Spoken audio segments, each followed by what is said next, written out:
যে আমলগুলো প্রতিদিন পড়ার চেষ্টা করবেন।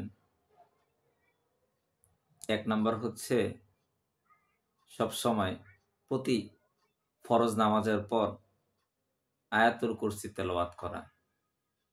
কারণ যে ব্যক্তি প্রতি ফরজ নামাজের পর আয়াতুল কুরসি পড়বে, ওই ব্যক্তির মাঝে আর জান্নাতের মাঝে ফারেক হচ্ছে তার মৃত্যু। অর্থাৎ ওই ব্যক্তি মরার সাথে সাথেই সে জান্নাতে চলে যাবে। সুবহানাল্লাহ। ২ নাম্বার আমল হচ্ছে প্রতিদিন আমরা ঘুমানোর আগে অন্তত একবার সূরাতুল মুলক আমরা তেলাওয়াত করে শুব। কারণ এই সূরা মুলক তার কবরে আযাব থেকে তাকে পরিত্রাণ দিবে, মুক্তি দিবে প্রতিনিয়ত সূরা মুলক তেলাওয়াতের মাধ্যমে।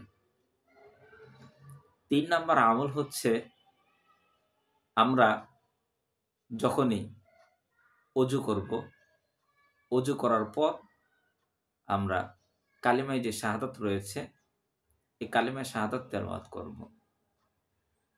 কারণ প্রত্যেকটা অজু করার পর কেউ যদি কালেমায়ে শাহাদাত পড়ে হাত উঁচু করে আসমানের দিকে তাকিয়ে আসমানের দিকে তার হাতটাকে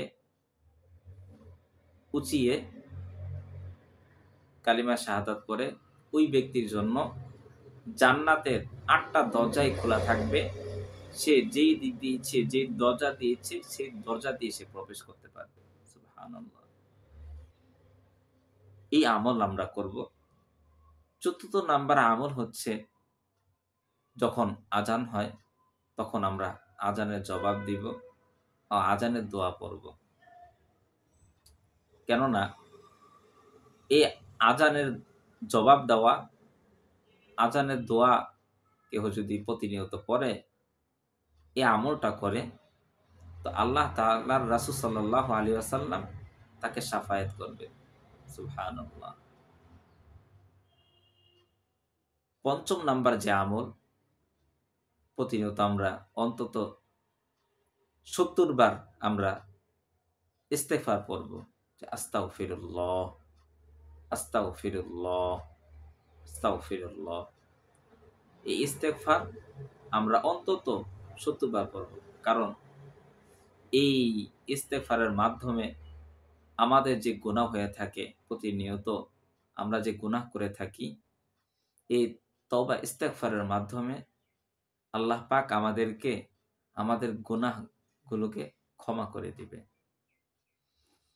আল্লাহ পাক আমাদের সকলকে, সকল মুসলিম উম্মাহকে এই আমলগুলো করার তৌফিক দান করুন। আমিন।